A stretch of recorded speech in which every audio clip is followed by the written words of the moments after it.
And I guess Britney Spears' Toxic was just starting to come out on the radio in 2003, so you can I think a character even says something like, this song's gonna be huge. Which is a ridiculous thing to say if it's from Britney Spears, who's the biggest pop star on the radio right now. It's not like saying, hey, you know that new sound you've been looking for? Listen to this. It's Britney Spears.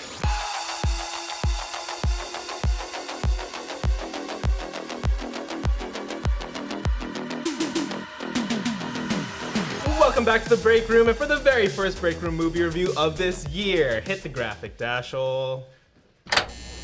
Whoa. Hey, today we're talking about the movie that my mom saw while researching spiders in the Amazon right before she died, Madam Web. Oh God, your mom died? Oh, condolences. I can't believe I just joked about All right, that's the meme. Wow. That's the meme. He's talking about the meme. His mom's Mrs. Yee is fine. Hey, joining me today are Erik Voss. Hello, I'm ready to talk webs. And Jordan Morris. Hi, let's get webbed. Yeah, baby. Madam Web, Miss Web if you're nasty. Oh boy. Normally we have 4 people on this, but Jessica was feeling unwell today, but she sent her scores for the movie review, so we'll get to those. So we'll be able to yell about her scores, but she won't be here to defend herself. I mean, there's some great scores in there. I'm excited. Hey, before we get into it, we're definitely going to spoil this movie, so if you don't want any spoilers, come back and watch this later, but if you don't care, hey, stick around. So how this works is that we're going to rate the movie into different parts. Each part will get a grade 1 to 5. Half points are okay. And then our off-screen team will be doing the math to get us our total at the end for one final score. So we'll be grading the script, the story and writing, the acting, the visuals, the directing, and the sound and score. So let's just get right into it. We're grading Madam Web today. Let's talk about this script. It's written by, screenplay credit goes to Claire Parker, director S.J. Clarkson, and the writing team Matt Tazama and Burke Sharpless, who previously wrote Morbius. And they were also the executive producers and writers for Netflix reboot of Lost in Space. Very fun. Anyone want to hop in here? All right, we got to say from the get-go, we are creatives, we respect the creative process, and we know that filmmaking is hard, okay? The flaws of this movie, of which there are many, are not to be put upon the creatives alone. And we understand that when you're writing the screenplay, it is not just one person going off into a cabin in New Hampshire and just putting their creative genius onto the page. Maybe that works for Tarantino. That does not work for these movies. These movies are art by committee. And in this case, I think any flaws I can find with the script are to be blamed on the studio. Because I think there was a good script at some point, and this movie got noted to hell. The edits that we can see happening in real time during this movie are mind-boggling. But at the end of the day, the script, whether it's by committee or by one person, has to be held accountable, and I am giving the script a 1 out of 5. This was it was a blueprint that was made by several people, and whatever the shooting script is, I think even from conception, Madam Web, I think it is a flawed approach to make this Madam Web story, to make this Cassandra Webb story. You could still have it be about a relationship between Madam Web and the 3 Spider Women in the same way that, like, I'm trying to remember who it was who used to run United Artists, and she's one of the great, Lindsay, whatever. She's like one of the greatest like screenwriting gurus. And she said that like when you're trying to break a story, the most important thing is not like who your hero is, and what is the core dramatic relationship of your story. And I think anytime I look at a movie now, since I went to that lecture, I was like, oh, if there's not a clear relationship at the heart of it, it's going to have story problems. And I think this movie is like, what is Cassandra Webb's relationship with her mom or with herself? And I think like right there, it could have just been a story about a Spider Woman, about like even Sydney Sweeney, who is a bigger star now than Dakota Johnson is. Like, why not just make this a Spider-Woman story? You could still call it Madam Web, but it's about a relationship between a Spider-Woman and a mentor who's a clairvoyant. To have this be so focused on Madam Web, I just making it kind of a Karate Kid story. Yeah, you could have done that, and it would have been such a stronger story just to see like about like a woman who can see the future and a Spider Woman who is connected to that web of life and destiny. Instead, it was about this like moody EMT who Right. has clear on the page problems. So that's why I give the script a 1 out of 5. I've gone on for a long time. Yeah, no, I will say this movie has Charlie Brown's Christmas tree energy at this point. Like, there are many places online to hear about the flaws of this movie. I think it does some things really well that people aren't giving it credit for. The script is not one of them. And I think it's everything you said. Like, this really smacks of, they got tons of notes. They did reshoots. There's ADR. The main character, Cassandra Webb. She's a cranky EMT. She doesn't like family. She doesn't like kids. She doesn't like anything. And there's this moment early on in the movie where she feeds a stray cat. That cat does not come back in the movie. She's there once. He watches her fall, like when she tries to climb her bedroom wall, and she like falls down. She's like, oh right, okay. There's one other cat. Okay, the cat is there twice, and there's the old screenwriting trick: save the cat. Right? It's something they teach you in film school. If you have a character that's unlikable, have them be nice to a cat, and the audience will love them. That cat stuff to me points to what probably went on with this movie. Is this main character's coming off super unlikable. You don't know where she's coming from. So like, just put her feeding the cat and she'll be fine. And there's a lot of like things that are like, feel like quick fixes that don't fix the movie. So yes, there are some good things about this movie that I think we could talk about in later categories. Some fun acting, some fun core ideas, but the script is a real problem. It's a 1. Yeah, I do think that like, the cat thing is so interesting because like we just mere moments before that we watch her like be unable to interact with a child who's trying to give her a picture to be like, thanks for saving my mom, and she's like, I don't know what to do with this, I don't want this. And then if the cat, if it's like, oh, but we can make her likable and redeemable, like as long as she feeds this cat. Sure. Like, we just watched her like refuse a picture from that scene with the kid is really painful. And I understand that people who are paramedics are not all part of the same stereotypical group of people that we might see on other shows, but like they have some bedside manner. They do what they do because they like saving lives and helping people. Like they have that kind of like instinct. I don't think they would react that way. And even the writing, this is why I'm okay accusing the script, because some of the dialogue, when she goes, this is, how do I fold it? It's like cardboard. It's not cardboard. It's clearly construction paper. It's not hard to fold. That's a weird moment. Like, there's so many weird jokes that, like, someone on set's like, have her say this. I don't know if it was improvised. In the opening scene, the prologue with Constance, her mother, like, there's a line where Ezekiel Sims is holding her at gunpoint. She goes, don't make this decision. Don't make this decision. And it's like, I understand that the theme of the story is about destiny and about life choices and life paths, but no one, if they have a gun in their face, is going to say, don't make this decision. Right. Don't make this decision. We're all part of the same web, you and I. Decisions have consequences that you may regret in your life path in the future. It's like, honestly, I hate to say this because you see this online so much and it's so unfair, but there are moments where it felt like AI wrote this line. Sure. And I know that's not the case. I know it's not fair to say that. And often, I honestly think in that case, it was the edit, because I think the actress was just like, I'm going to say this twice so that we have coverage. Sure. And I think someone in the room was like, oh, leave this is the theme of the movie. Have her say it twice so that it's underlined. And I don't think the actress intended it that way. Yeah, I agree with a lot of the points you guys were saying earlier too, especially the one about like having one of the other like spider women be like the leads of this movie, and then having like Dakota Johnson's Madam Web kind of be a mentor or be someone that like can guide this through. I think it was an odd choice to, I think the character is very interesting, the history of the character, maybe not the version that we're presented with, but I think it was an odd choice to kind of like not bring those girls more forefront, more to the forefront of the story in a way that can like, they can use their powers, because so much of like the marketing of this movie, which we were talking about early on, was just like, oh, this like team up between all these spider characters. And what we got was a bunch of girls using CPR to save their like new millennial friend. Right. Although I think that's something you could say for this movie. It does legitimately teach you how to do CPR. It does. Yeah. It is there. And we should be clear. This movie might save lives. Yeah. Those girls are millennials. I believe Dakota Johnson's technically a Gen Xer based off of the timeline of this movie, right? If she's 30 in 2003, would that be Gen X?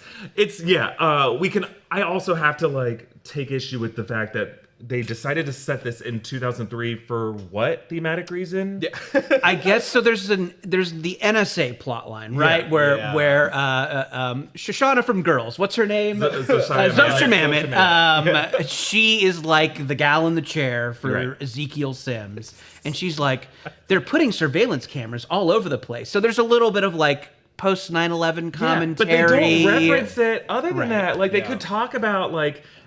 They could show Ground Zero, but they don't. I guess that'd be too depressing in 2003. But like they don't reference like the war on terror. They don't reference the surveillance state other than just like the NSA has this new technology that could be as relevant to now, to 2014, to 2003, to even before 9/11. The surveillance state was happening. So I feel like the reason they said it when they said it is because they wanted to establish a baby Peter Parker as perhaps the Tom Holland. Originally it was going to be in the 90s. It was going to be perhaps this is Andrew Garfield's version of the character. And they wanted it to be like a Ben Parker, Peter Parker, Mary Parker origin story. And the movie does not need any of that. Yeah, I know. And that's a good point. And I think with a lot of these movies, when you're kind of wondering about where they fit in the timeline, they create these wishy-washy movies where you're not sure because just they're seeing what hits. And if the movie's a failure, you can just say it's Elseworlds and get rid of it. And then, but if it's a hit, they can be like, that was baby Tom Holland in there and blow everybody's mind. So I think they're purposefully nebulous with continuity because they just want to see what does well. I mean, I think the recent Flash movie is a great example of like, when does this happen? What universe is this in? We don't know. If it's a success, then it's in the main continuity. So that it really feels like that. I think it's okay to criticize them for this because, as we pointed out, the post 9/11 era of the surveillance state in Manhattan is a fascinating period to revisit, and there's a lot that you could say about that. And this movie just kind of uses it as an excuse to have Ezekiel Sims have like a master bird's eye view of the city, and we don't get into it thematically, and it's just such a missed opportunity because.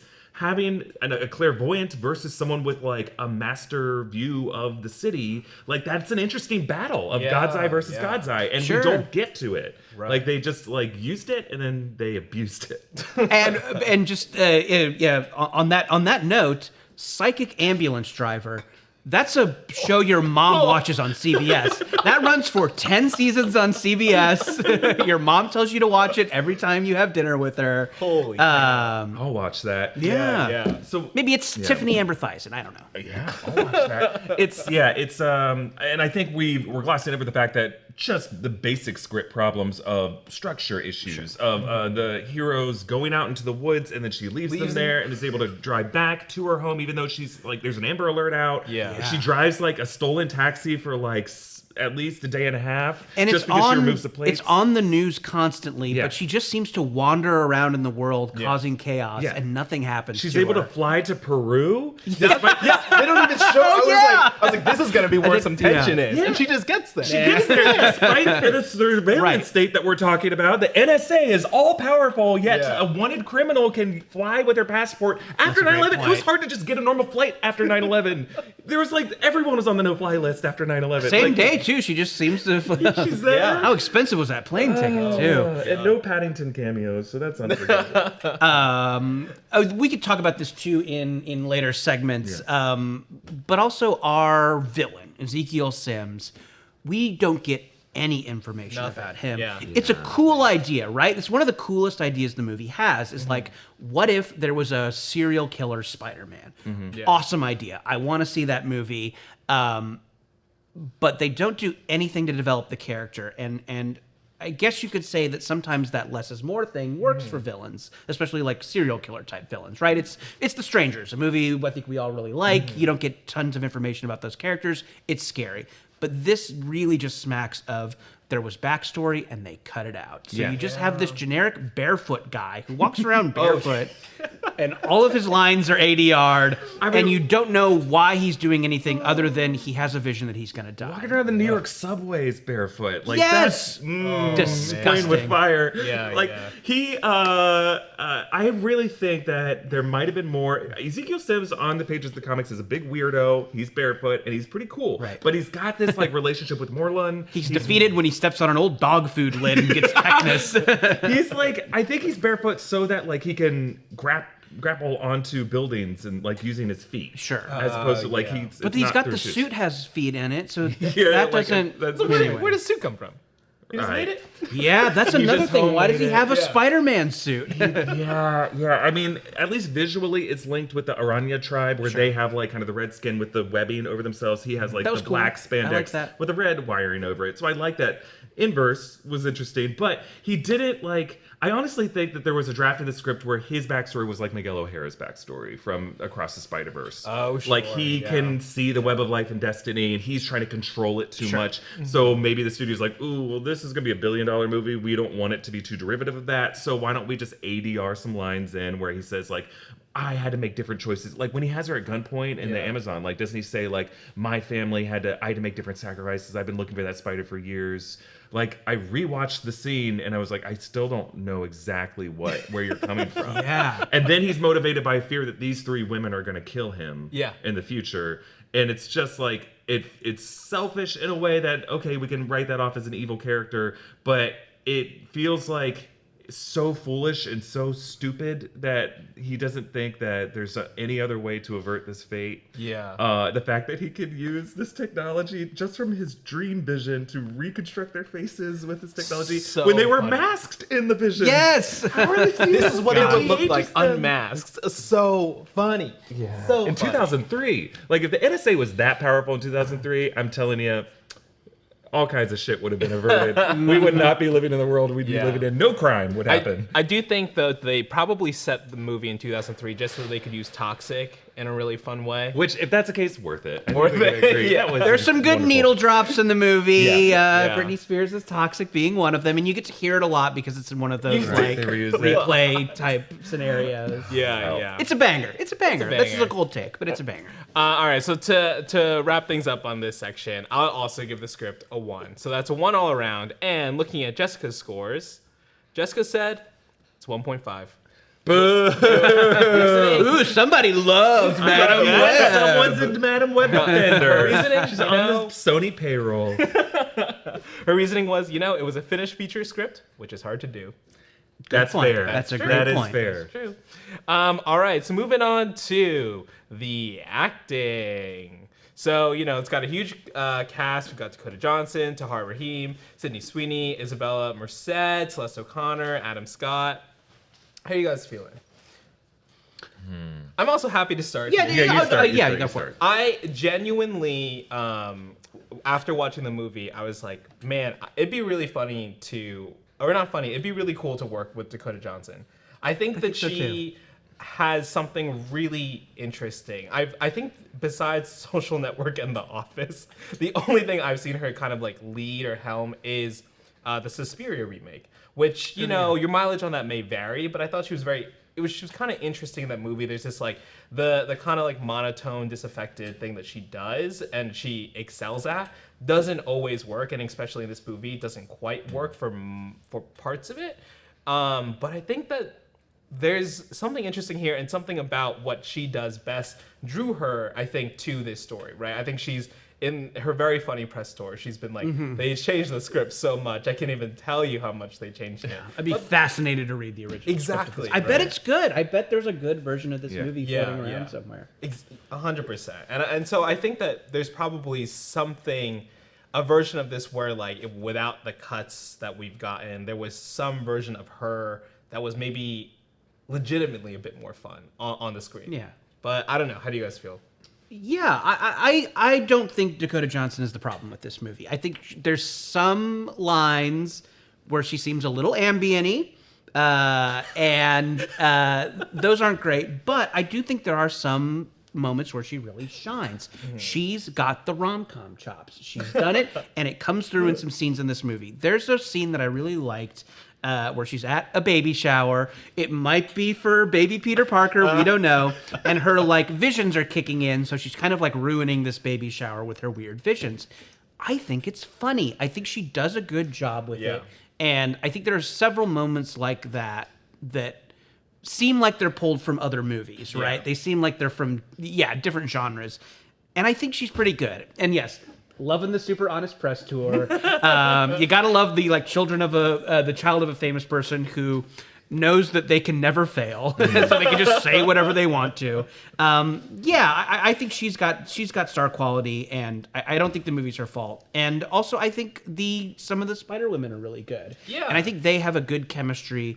They're a little underdeveloped. They all have like one character trait. Yeah. Another script problem. But yeah, I think they have some good chemistry. And I think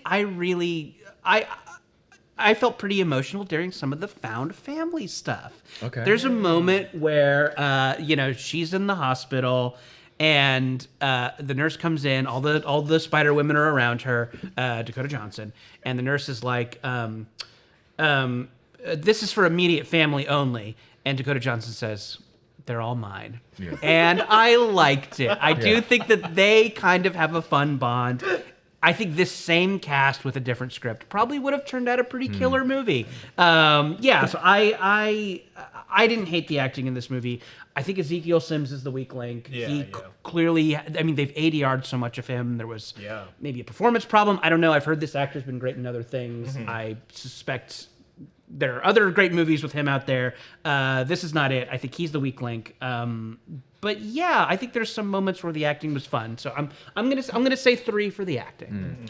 Yeah, I hear what you guys are saying, and I do think it in the same way that it's unfair to criticize the screenwriter for something that the studio did to it, but you still have to hold the screenwriter in some some regard, because every movie goes through that, and sometimes screenwriters are really good at dealing with the notes and still coming out with something good. And I think like Marcus McFeely did a good job of that for the Spider-Man movies for Sony. Eric Pearson and whoever Christopher something, they've been really good at like still coming up with a pretty good script for each of those times, and it's the same studio who produces those movies.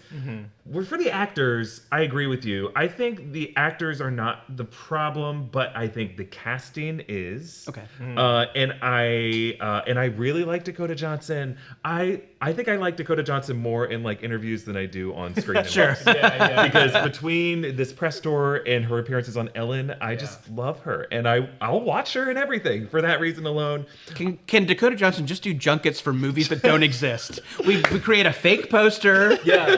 They bring her back for the next Spider-Man movie so she can be like, yeah, I remember Spider-Man. Here he is. And Spider-Man, he's back again, or whatever she said about those movies. She would be great in that regard. I think we should maybe, the Oscars are now recognizing casting, and I think, just as like a side tangent here, I think honestly I would have been more interested in this movie if Dakota Johnson's mother, Melanie Griffith, played Cassandra Webb, because I think the part should be an older actress, and I think the fact that Dakota Johnson is in it, it's not Dakota Johnson's fault, but it is ageism in Hollywood. The fact that they cast like a young 30-something-year-old actress to play like a young... That's not what makes Madame Web an interesting character in the pages of the comics. She's an old clairvoyant who's in this awesome steampunky chair who screams about the future. And that's what it should be. We fell in love with Cassandra Webb from the fact that Joan Lee voiced the character in the Spider-Man animated series. So the fact that Sony thinks that the only reason we'll watch this character on screen is if Dakota Johnson plays her, I think is ageism. And maybe that is true for international markets, but I think there is a version of this movie where Sydney Sweeney is a star, so you get the young starlet in there, and then you have someone like a Helen Mirren, you have a Meryl Streep. Meryl Streep probably would never do this movie, but you could have a Laura Dern. There's all types of actresses who might be 50 plus who would kill in this role, and we don't get to see that because Sony just thinks the worst of us. But the reason I'm okay giving this movie low scores for acting is we have seen, with the same studio, examples of movies where they have subpar scripts that are lifted by the performance of an actor who's making a choice. The Venom movies should not be as good as they are. But Tom Hardy carries those movies. And he makes a bizarre, unhinged choice, and the movie is better off for it. Dakota Johnson's choice in this was a non-choice. I think she's like, I'm going to play cool millennial, early 2000s who doesn't get along with kids. She didn't have to play it that way. And I think that's just what she brought to it. And I think the movie missed out. I think this is a movie where the cast is like, it's less than the sum of its parts. And I think part of it is they're just confused by what this movie's trying to be. They're edited to hell. And that no one in the cast is really able to shine because of the way this movie was cut. I can single out, Adam Scott had some fun moments. Anya Corazon, the actress playing her, had some great line reads. I even think Maddie Franklin, Celeste O'Connor was really trying hard, but like she's just cut in a specific way to look so unlikable in these scenes where she's just outright hostile and mean. And it's like, you just met this person. Why are you insulting them? Like, I understand if you want to bully the woman who kidnapped you, but these other girls, like, I just didn't.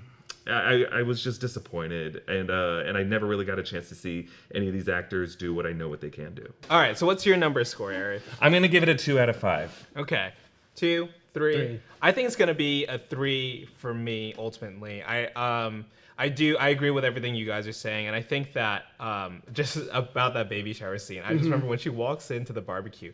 Whatever her lines are terrible. They're terribly written lines. Like, whatever the joke is, it's bad. But I remember the timing and the cadence, and I was like, okay, there's something here. Something here. Yeah, she's done this before, and she can kill a rom-com type moment. And, you know, with anything similar to that, she does well. But other stuff, not so much. Yeah, and the last thing I'll say is I think that it was fun to see Sydney Sweeney play a little bit, like, against type. Like, having really only seen her in, like, the parts of Euphoria that I've seen, and like Anyone But You and White Lotus, like it was nice to see her play like a more, I don't know, like conservative character that's like really unsure of themselves as well. Yeah. All right, and from Jessica, 2.5. Okay. Which is around what we're saying. Acting was funny and needed better direction, which we'll get into in a little bit. Can we do 0.5s? We can do 0.5s. Round numbers. Wow. Okay. We can do 0.5s. This changes the game. You know what? No, I'm going to stick to whole numbers. We're going back. I'm sticking to whole numbers. I'm not going to change midway. Whole Voss over here. All right. So next up, the visuals. This was shot by Mauro Fiore, who has an interesting background because he shot movies like Real Steel and Dark Phoenix and Spider-Man No Way Home, as far as kind of like comic, like nerdy movies have gone. I feel like there's maybe not a ton of like standout stuff in this. Some of the CGI stuff is like interesting, I guess. And yeah, I don't know. To me, this is just very much like the visuals are just serving the job that this movie is asking for of it, and it's also, you know, the movie's doesn't know what it's asking of it. and to be clear, we have a separate category for the direction, right? Yeah. So we're just talking about the cinematography, the storyboarding, look, the visual, the art direction, you know, just like what we see on screen as opposed to like broader story issues and you know, and the cohesiveness of the movie. Yeah, this is the category I'll probably give the highest score to, just because I appreciated the choices that were being made.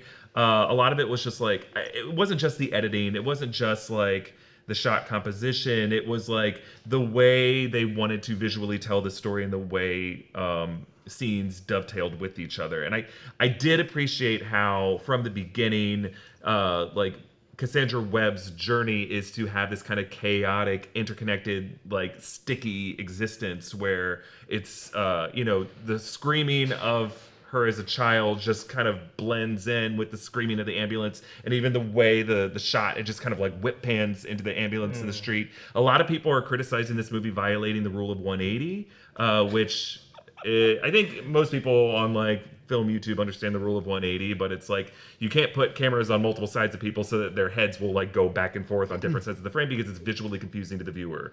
So the way you do that is you just keep the cameras on a 180 axis around the heroes, so that when you're shooting them, like if you intercut, the one person's head is always on either the left or the right side of frame. This movie violates it, but I think the clip that's going around on Twitter is not how the scene is. Yeah. There's an extra shot or two in there. Like you can break the 180 too, as long as the character gives you a reason. I mean, you don't have to follow any rules, but it's you can break it easier if a character gives you a reason to cut around. Right. And I think with her movement in the scene, I was like kind of bummed, because I was like, man, you know, again, the marketing team not knowing how to cut this, because they're like, oh, we got to cut it for time, and not realizing that they're putting out a clip that makes the movie look even worse than it is. But it did happen though in the scene with Ezekiel and the Say woman in the bed. They do break the rule of 180 for no reason at all. They're just sitting in a bed talking, and then Ezekiel's jumping across the frame, and it's distracting from the scene. The scene had so many issues with it already. So I don't know what they were trying to achieve by breaking the rule. And again, as Evan said, it's just it's not even a rule. You can break it all the time. Christopher Nolan breaks it throughout The Dark Knight, and but the trick is you just have to keep the viewer glued to the frame in ways that every cut has to be motivated by a character's action or just by some kind of tonal shift. And in this movie, it's a little too chaotic. But I did really appreciate the sequence when she goes back to Peru. She gets pushed into the pool. She's ebbing in and out of, I thought that was just, I hadn't seen it look like that when characters have done that before, kind of be flooded back into their past. And I thought there were just some interesting, beautiful artistic choices that were made there. So to me, that's what I liked most about the film. Yeah, I agree with a lot of this. I don't have a ton more to say about it. I think the movie looks good. The problems are elsewhere. And some of those CGI moments, you could tell it's a little jankier, but they have a cool... they make cool choices. And the stuff where she's in her head and connected to the universe does look kind of cool and unlike other versions of this we've seen. So I guess I'll give it a 3 for the visuals. Not having very strong opinions about it at all. Yeah, sure. Yeah, I think it's all generally very consistent too, right? Like when we see what Maddie Franklin and Julia Carpenter and the Spider Women, what they'll become, it's all very consistent in how they're shooting that, the look and everything. And it's they could go different ways, and so it's at least they're developing a visual language. There you go. But I'll also give it a 3. I'll give it a 3 as well. All right. And from Jessica, the visuals of what? The forest? A 2? I mean, we're in New York. That's my best Jessica impression. Spot on. Man of 1,000 voices. Yeah. Before we get to the rest of it, I want to shout out our sponsors like Blue Chew. BlueChew.com is an online service that delivers the same active ingredients as Viagra, Cialis, and Levitra, but in chewable tablets and at a fraction of the cost. Blue Chew is all done online, which means no visits to the doctor's office, no awkward conversations, and no waiting in line at the pharmacy. Shipped direct to your door in a discreet package. It's super easy to do. Just sign up at BlueChew.com, consult with one of their licensed medical providers, and once you're approved, you'll receive your prescription within days. If you're skeptical or don't think you need it, try it free for a month and see. Blue Chew wants to help you have better sex. Discover your options at BlueChew.com. Chew it and do it. And we've got a special deal for our audience. Try Blue Chew free when you use our promo code Breakroom at checkout. Just pay $5 shipping. That's BlueChew.com, promo code Breakroom to receive your first month free. Visit BlueChew.com for more details and important safety information. And we thank Blue Chew for sponsoring the show. And also, thanks to Jelly Bean Planet. We've got these jelly beans on the table. You've seen them. We love them. We've got the little Papa Bean container. We've got the big jar that has so many jelly beans. How many jelly beans? 42.5 ounces. This is great for my next raffle. These are very good. Yeah, I've been they're very snacking on good. them all video. You've seen us eat it on the break room a lot. We love eating the jelly beans with natural flavors, plant-based colors, no GMO, no gelatin, no gluten, and no palm oil. To support our show and get some jelly beans of your own from Jelly Bean Planet, just click the link in the description below or find them on Amazon. All right, so... I think I ate a handful of the Blue Chew. It's easy to do. Hold on, I have to make some calls. Life finds a way. All right, so our last two topics here, the direction. The directing by S.J. Clarkson. This was her first film, but she's directed a lot of television in the past. For some things that are more relevant to us, namely The Defenders, Jessica Jones, and also one episode of Succession, which shows in the first couple minutes of the movie. There's two sequences with Ezekiel Sims that kind of... I saw the movie with Brandon, John, and Jessica, and we were all a little bit like, whoa, what's going on? Because there's these like snap zooms, that they use in Succession a lot. It's in the beginning with Ezekiel and her mom, and towards the end in the last fight between the two of them. It's very interesting. I thought it's hard to know, where the line of like the script, a weird script, and then direction in this movie, like right. where those like blur or how separate they are. I actually like some of the visual and directive choices when it's just Cassie running around being an EMT.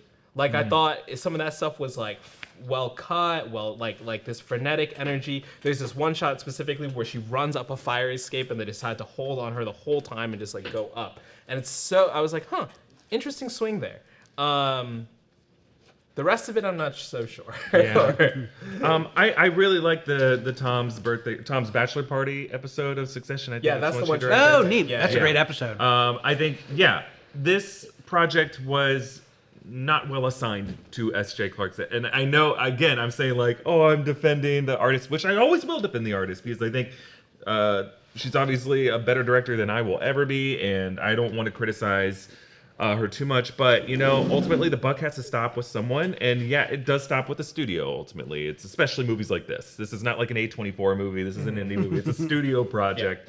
So the buck stops with the studio heads, but it also stops with the director. And I think the director's most important job is like shaping the production, making sure that the story is cohesively, visually told, and that everyone on set, from the actors to the costumers, to the gaffers, to everybody, all kind of shares a creative vision, and it's that director's job to communicate that to all departments.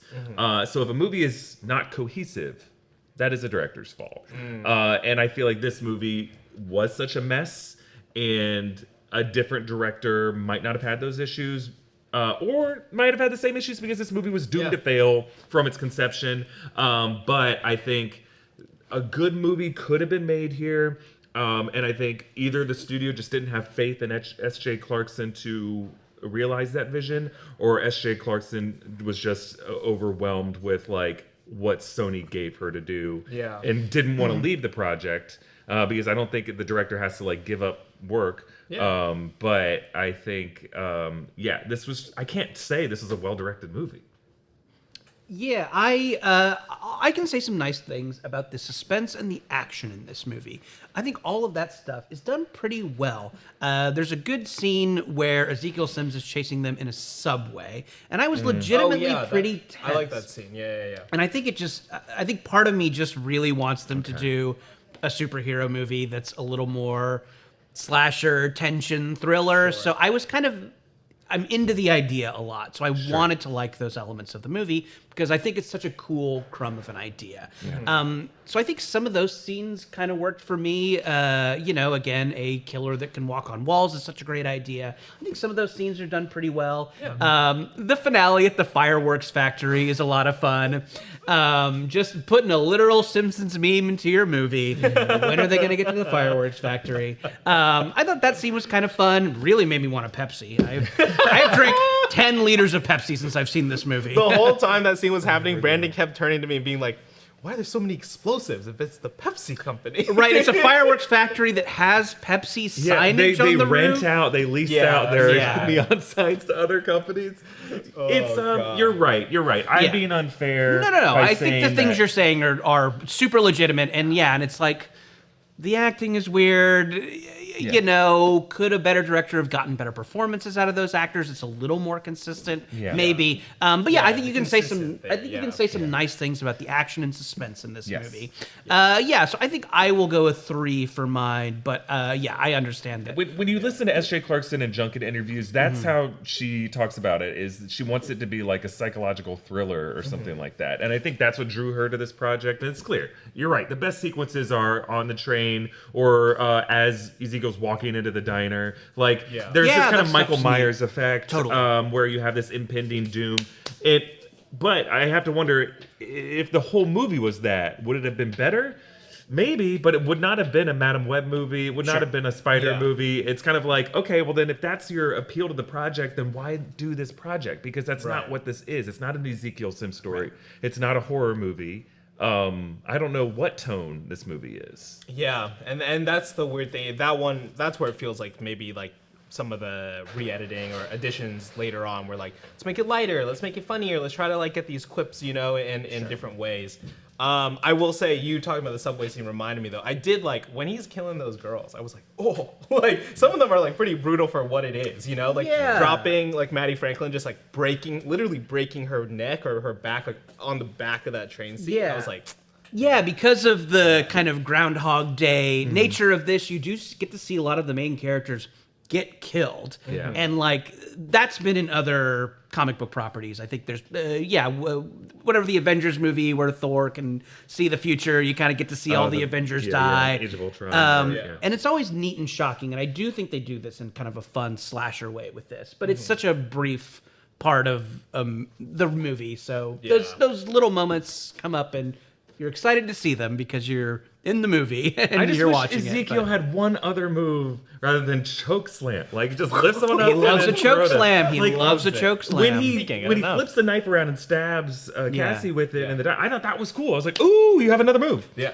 He's just got one move that he's doing. I think they're like, this is the least violent thing that we could get away with in PG-13. Like, I don't know. Why can't he just like throw them in the fryer or something? You're in a diner. There's so many fun You're on a ways to train, kill you someone in throw a them in front of diner. another train in the Yeah. subway. There's so many ways you can die Smash in the the subway. face on the flat top grill. That's Oh, fun. man. You steal the cop's gun and bang, bang, bang, bang. Like, but instead he just he choke slams the cop on the subway platform, Yeah. right? Like, he's got this one move. And that's a missed opportunity, right? Of like a plot where you have a character who can see multiple futures. Like seeing all those deaths in a row, all those various versions, would have been kind of grimly funny, I think. I think there's a kind of a dark comedy to that of like seeing, I mean, it's, Dormammu, I'm here to bargain, right? Yeah. There's a fun version of that we just didn't get here. So Yeah. So you've got a 3. I got a 2. I'm also gonna go 2. And from Jessica, a 1. Okay. I think Jessica also felt similarly about maybe the actors not having enough direction, and I think Jessica and I disagree about the camera work. What she was saying, it was like pretty wild, but overall that was like, I think for her the biggest thing missing. And last, the most important category, because it's more than half the picture, the sound and score. Hey. It does the job. Maybe. There was some points where the music, I was like, oh, here we go. The classic, the music is telling me how to feel moments, you know? Yeah. I think to the point of like, Ezekiel killing the Spider Women, it is, for that to be effective, there was also like sound in that moment, which is in a weird sentence. So just like if you clip that out, there was also sound. But yeah, there's also like sound effects and stuff to make that feel impactful, and that's gonna have to happen in order for those things to work.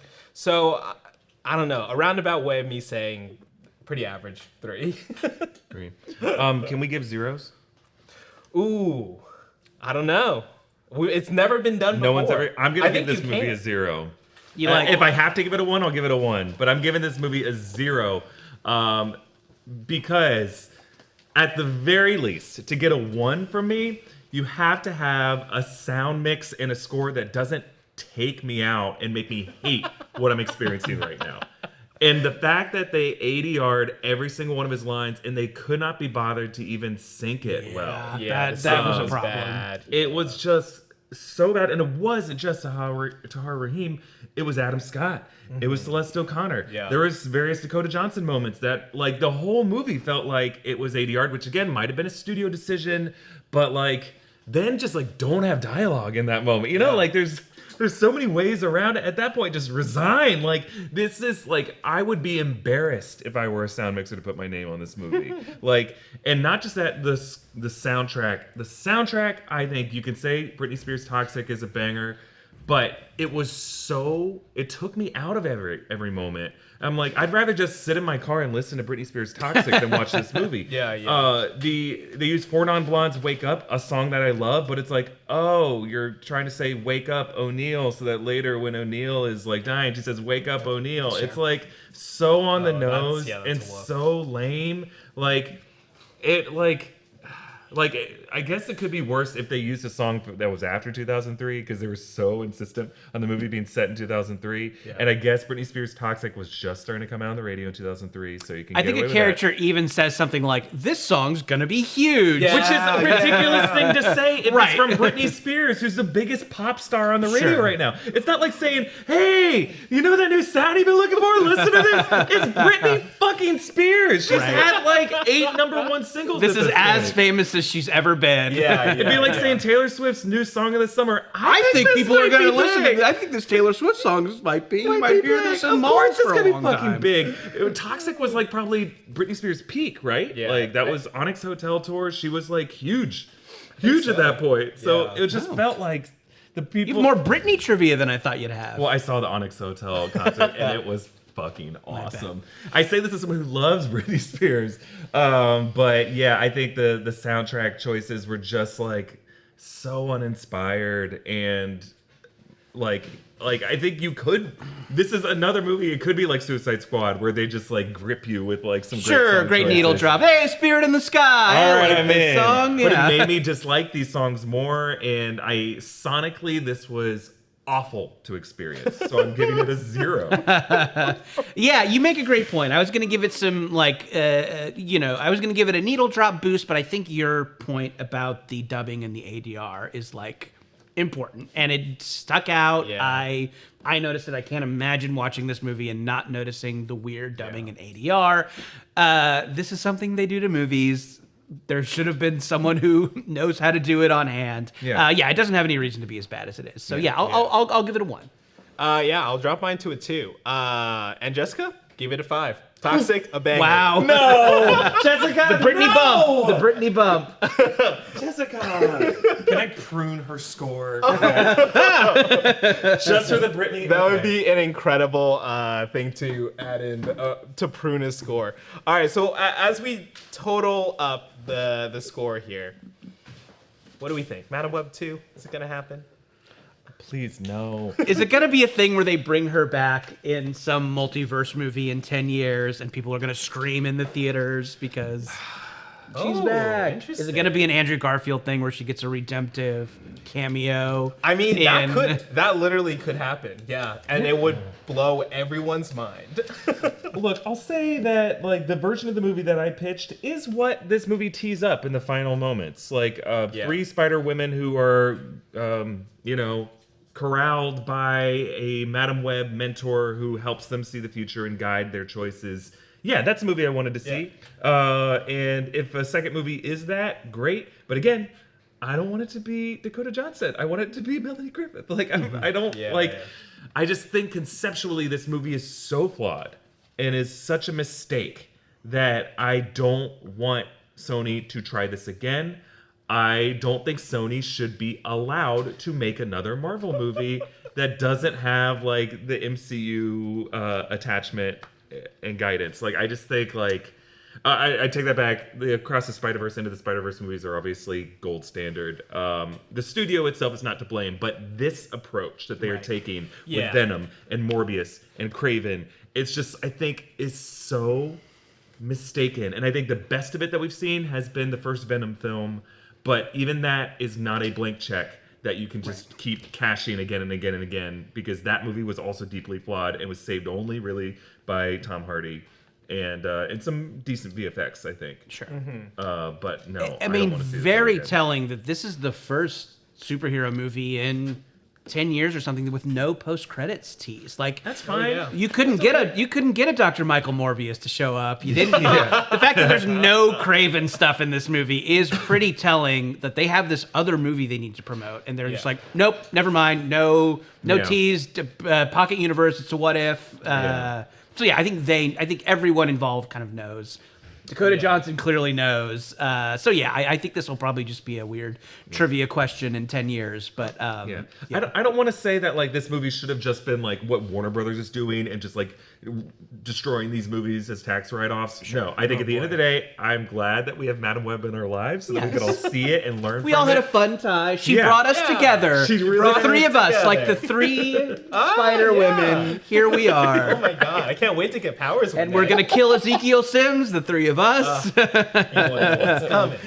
Yeah, it is kind of fun, and it does have. There's a little bit of a Cats energy around the movie where people are, and again, I think some of the criticism is unfair, but there's a fun, so bad it's good quality that I think people are at least kind of having a good time. But not as good as Morbius. Morbius had that. Morbius, they re-released in theaters. You at least had the dance, what's his name? Matt Smith's goofy dance. Like, you had those moments of Morbius. I don't think you have that in this movie. Sure. Yeah. I think you are reaching if you're trying to make this like a midnight movie. I mean, could we say Sydney Sweeney doing this to Toxic might be that? Or when they do when they do the whatever, the Brady Bunch move on the table. The Toxic needle drop happens. They're like dancing around in a diner. Yeah. They're being impulsive. You're being impulsive, she says. We won't be impulsive. Sorry, we're too impulsive. They clearly were not given any choreography. They're just riffing dances in this diner while non-speaking extras just like watch them. Right, those Midtown High basketball students are just like, what is our note? They're like, we can't pay these guys to say a line. They just watch the dance. And yeah, they're clearly just riffing, and there's probably no music playing. Oh, absolutely not. They were dancing to silence. They might not have even known what song it was, and they're just they're like, we're going to try to clear something else, but we'll settle for Toxic. Oh my God, guys, you're right. They did not know. There's no way they knew that they were dancing to Toxic because Sydney Sweeney would have been doing something very different. Oh, 100%. Sydney Sweeney knows how to work a camera, but I think she was also making a choice to be like a nerdy girl who doesn't dance. Yeah, but... I mean, when you hear Britney Spears Toxic in any setting, it's going to take control of your bones, right? And move you. You're not going to do Britney the mashed intended. Potato. You're going to. I don't know cool. if this is the mashed potato. You're going to look. You're going to have a great time, and they didn't look like they were having fun. And speaking of not having a great time. No, terrible segue. And speaking of having a great time, the final score for this movie is a 42. Wow. Higher than I expected. I'm glad I put 0 in there. It is out of 1 million, though. Yeah, well, I changed that rule.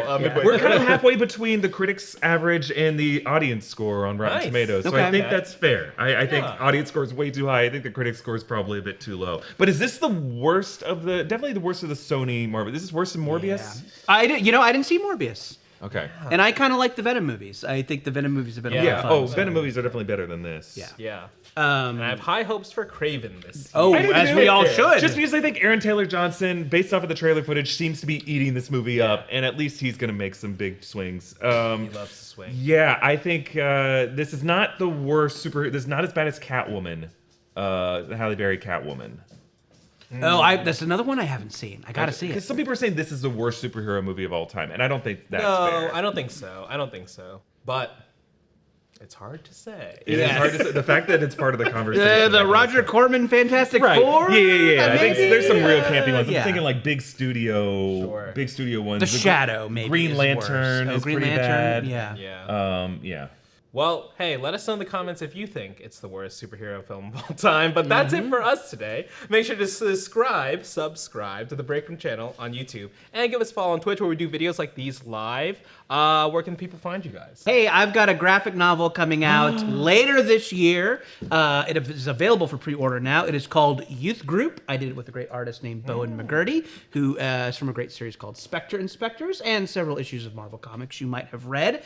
It is a YA horror comedy about teenage exorcists. We're trying to bring some Buffy vibes. We're trying to bring some Shaun of the Dead vibes. It's a horror comedy.